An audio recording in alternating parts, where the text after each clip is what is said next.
প্রিয় দর্শক শ্রোতা ভাই বোনেরা, শুনছেন কিয়ম কোরআনিক মেসেজ ইউটিউব চ্যানেল। সালাম জানাচ্ছি আপনাদের সকলকে। সালামুন আলাইকুম। বিসমিল্লাহির রহমানির রহিম। আলহামদুলিল্লাহ, সালামুন আলা ইবাদিহিল্লাযিনা ইসতাফা। আজ কথা বলছি যে বিশ্বাসে আমাদের জাহান্নামে যেতে হবে। সমাজে অনেক কথারই প্রচলন আছে। আমি আজ দুটি কথা বলবো, যে দুটি কথার বিশ্বাসে আমাদেরকে জাহান্নামে যেতে হবে। এর একটি হলো যে ফরজ আল্লাহর, সুন্নত নবীর। আরেকটি হলো যে কোরআনে নেই, হাদিস থেকে মানতে হবে। দুটাই শিরকি কথা, এবং শিরিক করছেন যারা বিশ্বাস করছেন। আর শিরিকরত অবস্থায় যদি মৃত্যু হয়, জাহান্নামে যেতে হবে, এটাই সত্য। আমি জানি না সমাজে এগুলি প্রচলন কিভাবে হলো। মোল্লারা ওয়াজ করে এগুলি মানুষকে প্রচার করছেন, এবং মানুষ লক্ষ টাকা দিয়ে তাদেরকে এনে মাহফিলে এইসব কথা শুনছেন, তাদেরকে তাদের হাতে টাকা দিচ্ছেন, এবং কত বড় অপরাধ করছি সে বিষয়ে আলোচনা করছে। আমরা অহরহ মানুষ জিজ্ঞাসা করবেন মানুষকে সমাজে, যে সুন্নত তো নবীর আর ফরজ হলো আল্লাহ, এবং আইকনধারী মোল্লারাও এগুলি বিশ্বাস করছেন এবং বিশ্বাস করাচ্ছেন মানুষকে। কিন্তু আমরা বুঝতে পারিনি যে নিজেরা তিলে তিলে নিজেদেরকে ধ্বংস করে ইসলাম থেকে দূরে সরে জাহান্নামের দিকে যাচ্ছি, এই কথাটা বুঝতে পারছে না। এই কিওয়াম কোরআনিক মেসেজ ইউটিউব চ্যানেল আপনাদেরকে এই বিষয়ে কথা বলছি, সতর্ক করছে। কে বিশ্বাস করবেন আর না করবেন এটা আল্লাহ নিয়ন্ত্রণ করবেন। সূরা আহজাবের 38 নম্বর আয়াতে আল্লাহ বলছেন, ফারাদাল্লাহ লাহু সুন্নাতুল্লাহ। সুন্নত এবং ফরজ দুটাই আল্লাহ। তাহলে যারা বিশ্বাস করবেন যে ফরজ আল্লাহর, সুন্নত নবীর, কোরআনের এই আয়াতের অস্বীকারী হবেন। সূরা আহজাবের 38। নবীর কাছে সুন্নত এসেছে আল্লাহর কাছ থেকে, শুধু নবীর কাছে নয়, সালামুন আলা মুহাম্মদের কাছে নয়, পূর্ববর্তী সমস্ত নবীর কাছেই আল্লাহর কাছ থেকে নির্দেশনা এসেছে, সুন্নত এসেছে, তারা পালন করেছে। আর আজকের সমাজে আমাদের মোল্লারা শিখাচ্ছেন, প্রচার করছেন যে বুখারী শরীফ, মুসলিম শরীফ, আরো যত শরীফ আছে, এটা আল্লাহর শরীফ, সালামুন আলা মুহাম্মদের নির্দেশনা, এটাও আল্লাহর মতো করে মানতে হবে। শিরক করছেন। আর এই শিরকরত অবস্থায় যদি মারা যান, তাহলে কাফেরের মৃত্যু হবে, অপবিত্র মৃত্যু হবে। এটাই সত্য। কারণ সুন্নত এবং ফরজ, যেটাই ফরজ সেটাই সুন্নত, আল্লাহর কাছ থেকে এসেছে। নবী কোনো নির্দেশনা দিতে পারে না।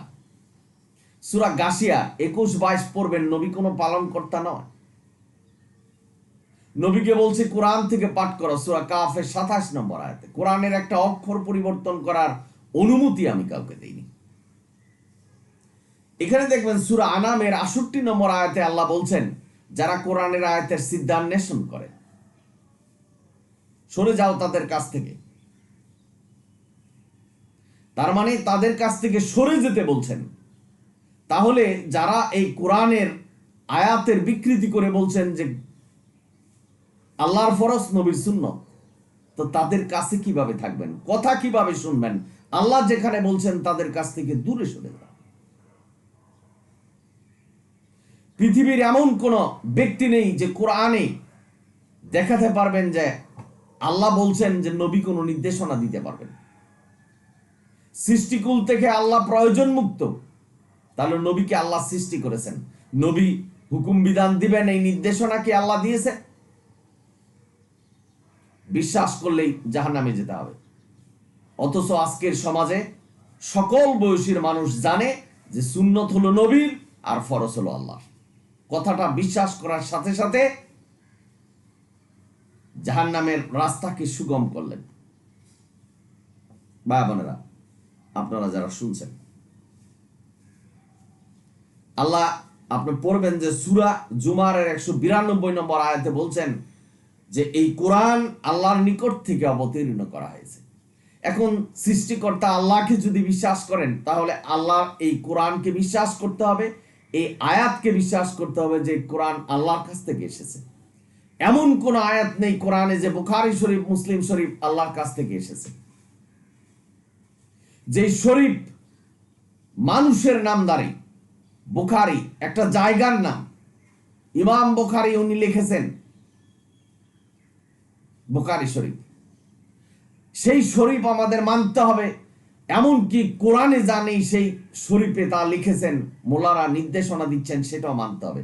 এটা নাকি নবীর নির্দেশনা, অর্থাৎ নবীর নামে মিথ্যা বলছেন। আল্লাহর ফরজ, নবীর সুন্নত, অথচ আল্লাহ সরাসরি বলছেন সুন্নতুল্লাহ। আহজাবের 38 নম্বর আয়াত।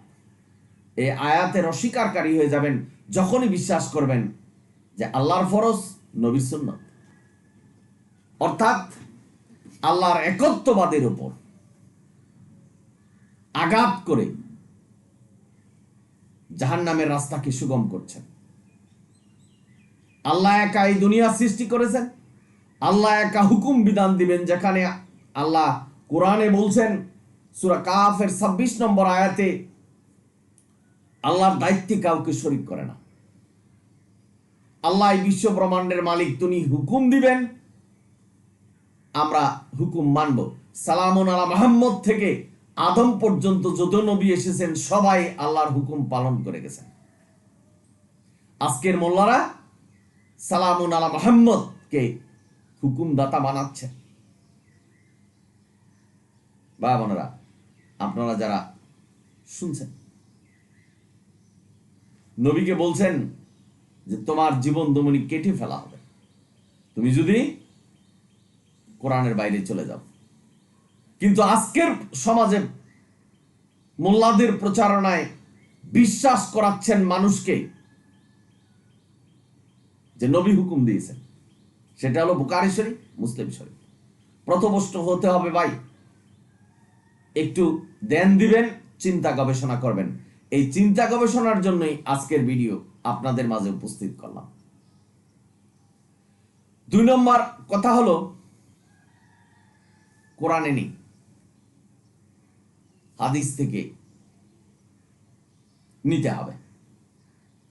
যেখানে আল্লাহ বলছেন যে আল্লাহর কর্তৃত্বে কাউকে শরীক করে না, এই কথাটাকে বাদ দিয়ে এই আয়াতকে অস্বীকার করে মোল্লারা বলছেন যে কোরআনে নাই, হাদিস থেকে নিতে হবে। এটা কোরআনে নেই। আল্লাহ যে বলছেন যে ধর্মকে পূর্ণাঙ্গ করা হয়েছে এই কোরআনের মাধ্যমে, মনোনীত করা হয়েছে ইসলাম ধর্মকে এই কোরআনের মাধ্যমে। আল্লাহ বলছেন এই কোরআন পূর্ণাঙ্গ কিতাব। এই আল্লাহর এই কথাকে দূরে ঠেলে দিয়ে মানুষকে বিশ্বাস করাচ্ছেন যে কোরআনে নেই, হাদিস থেকে নিতে হবে। সূরা আনামের 38 নম্বর আয়াতকে অস্বীকার করে তারা এই কথা বলছেন, যেখানে আল্লাহ বলছেন যে আমি কোরআনে কোনো কিছুকে বাদ দেই।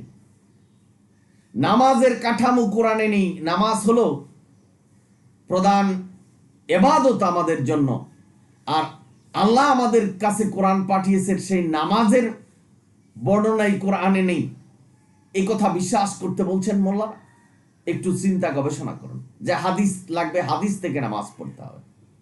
তার মানে শিরক করা হচ্ছে, কোরআনের আয়াতের অস্বীকারী হচ্ছে, যেখানে আল্লাহ বলছেন আল্লাহর দায়িত্বে কাউকে শরীক করে না।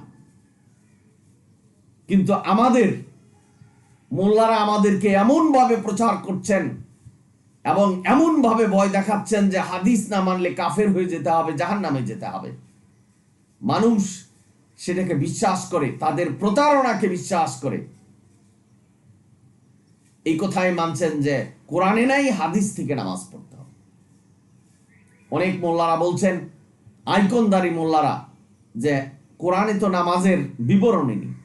মাআযাল্লাহ, কত বড় অপরাধ করছেন, কত বড় শিরক করছেন। একটু চিন্তা গবেষণা করবেন।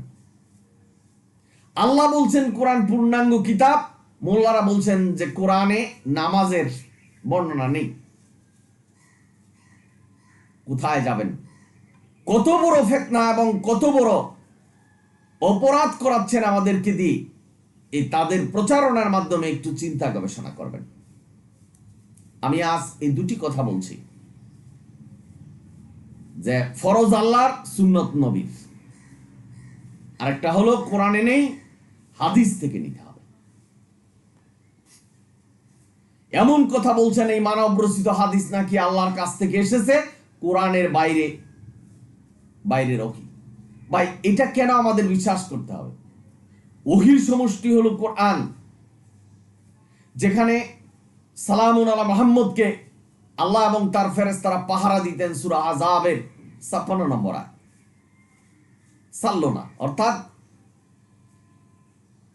অনুসরণ করা, নবীকে পাহারা দেওয়া। ফেরেশতারা অনুসরণ করতেন নবীকে, উনি কি কোরআনের ভিতরে আছে না বাইরে চলে যায়, আল্লাহ পাহারা দিতেন। সাথে সাথে ওহী আসতো তার কাছে। ভাই বোনেরা, আপনারা যারা শুনছেন, সুতরাং এই দুটা কথা কিন্তু আমাদের জাহান্নামে নিয়ে যাচ্ছে। যে আল্লাহর ফরজ, নবীর সুন্নত, তার মানে এখানে শিরক করা হচ্ছে। কোরআনে নেই, হাদিসে যেতে হবে, শিরক করা হচ্ছে। আল্লাহর একত্ববাদের উপরে আঘাত করা হচ্ছে। আল্লাহ এক, তার কোরআন এক। কোরআনের সাথে কারো সাথে কোনো কিতাবের সাদৃশ্য নেই, আল্লাহর সাথে কারো সাদৃশ্য নেই। ভাই বোনেরা, আপনারা যারা শুনছেন, সুতরাং সূরা মুরসালাত ৪৯-৫০ নম্বর আয়াতে আল্লাহ বলছেন, মিথ্যা আরোপকারীদের দুর্ভোগ, অর্থাৎ যারা কোরআনকে মিথ্যা বলে, অর্থাৎ কোরআনকে একমাত্র বিধান হিসাবে মানে না, কোরআন পূর্ণাঙ্গ কিতাব এটা মানে না, অর্থাৎ কোরআন ছেড়ে যারা হাদিসে যাচ্ছে তারাই অবিশ্বাসকারী। আল্লাহ বলছেন তাদের দুর্ভোগ। এবং এই ৫০ নম্বর আয়াতে দেখবেন, ওইখানে বলা হয়েছে যে কোরআন ছাড়া আর কিসের উপরে তারা ঈমান আনবে। আল্লাহ এখানে প্রশ্ন করেছেন, তারপরেও আমরা বুঝতে পারছি না। অর্থাৎ কোরআনের আয়াতের সিদ্ধান্বেষণ, যেটা সূরা আনামের ৬৮ নম্বর আয়াতে বলছেন, অর্থাৎ কোরআন যা বলছেন, আল্লাহ যা বলছেন, সেটার বিপরীতে কথা বলছেন। ভাই বোনেরা, আপনারা যারা শুনছেন, তাদের স্থান জাহান্নামে, এটাই সত্য।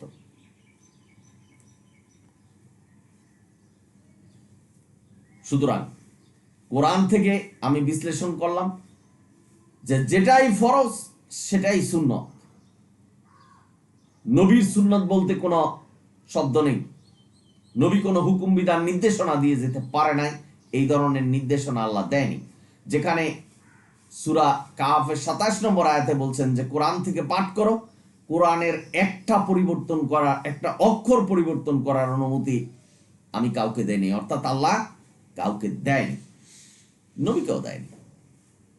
মানুষ আজকে কোরআনের আয়াতের বিকৃতি করছে, কোরআনকে পূর্ণাঙ্গ মনে করছেন না, আল্লাহর নির্দেশনার প্রতি অসন্তুষ্ট। অর্থাৎ আল্লাহ যে নির্দেশনা দিয়েছেন এটা তাদের জন্য উপযুক্ত নয় এবং এটা তাদের জন্য যথেষ্ট নয়। তারা মানব রচিত হাদিস মানছেন এবং নবীকে আল্লাহর পর্যায়ে নিয়ে যাচ্ছেন, যেখানে সূরা ইখলাসে বলছেন আল্লাহর সাথে কারো সাদৃশ্য নেই। নবীকে আল্লাহ সৃষ্টি করেছেন, নবীর সাথে আল্লাহর সাদৃশ্য হতে পারে না। আল্লাহর সাথে দুনিয়ার কারো সাদৃশ্য নেই। আল্লাহ হুকুম দিবেন, আল্লাহ দুনিয়ার মালিক। আপনি যে দেশে বাস করেন সে দেশের সরকারের নির্দেশনা যেমন মানতে হবে, আমরা এই বিশ্ব ব্রহ্মাণ্ডে বাস করছি, এই পৃথিবীতে বাস করছি, যার মালিক আল্লাহ, তা হুকুম বিধান মানতে হবে, উনি হুকুম বিধান দিবেন। এই বিষয়টা আমাদের মানতে হবে বা বুঝতে হবে, জানতে হবে। এই কথাটাই যদি ভুলে যাই তাহলে জাহান্নামের দিকে যেতে হবে, এটাই সত্য। সুতরাং ভাই বোনেরা, এই সমাজে প্রচলিত যে দুটি কথা মোল্লারা প্রচার করছেন, যে আল্লাহর ফরজ, নবীর সুন্নত, এটা ডাহা মিথ্যা কথা, কোরআন বিরোধী এবং আল্লাহর নির্দেশনা বিরোধী কথা। এবং কোরআনে নেই, হাদিস থেকে নিতে হবে, মানব রচিত হাদিস থেকে। আল্লাহ যে ধর্ম মনোনীত করেছেন ইসলাম, মানব রচিত হাদিস থেকে এই নির্দেশনা নিয়ে ইসলাম পালন করতে হবে। এটা সম্পূর্ণটাই ভ্রান্ত ধারণা এবং আমরা ভুল করছি, জাহান্নামের রাস্তাকে সুগম করছি। আশা করি বুঝতে পেরেছেন। সুতরাং আজ থেকে যারা ভিডিও শুনছেন, একটু চিন্তা গবেষণা করে আল্লাহর সুন্নত নবীর সুন্নত আল্লাহর ফরজ এই কথাটা বিশ্বাস করবেন না। সুন্নত এবং ফরজ দুটাই আল্লাহর কাছ থেকে এসেছে। সূরা আযাবের 38 নম্বর আয়াত পড়বেন। আর কোরআন পূর্ণাঙ্গ কিতাব, এই পূর্ণাঙ্গভাবে বিশ্বাস করতে হবে যে আল্লাহ কোরআনে কোনো কিছুকে বাদ দেয়নি। সূরা আনামের 38 যদি আপনি বলেন যে কোরআন অপূর্ণাঙ্গ, কাফের হয়ে মৃত্যুবরণ করতে হবে। সমস্ত কিছু দিয়েছে। সুতরাং আমরা কোরআনে বিশ্লেষণ করি না, জানি না, তাই বলছি কোরআনে নেই। অনেক মোল্লারা কি কথা বলছেন যে কোরআনে নেই, হাদিস থেকে মানতে হবে। এই কথা যেন আমরা বিশ্বাস না করি, এই সতর্ক করার জন্য আজকে কিয়ম কোরআনিক মেসেজ ইউটিউব চ্যানেল থেকে মেসেজ দিচ্ছি। আশা করি বুঝতে পেরেছেন। আপনারা সকলেই ভালো থাকুন, সুন্দর থাকুন, কোরআনের পথে থাকুন। ভিডিও যদি ভালো লাগে সাবস্ক্রাইব এবং শেয়ার করবেন। অনিল হামদুলিল্লাহ রাব্বিল আলামিন।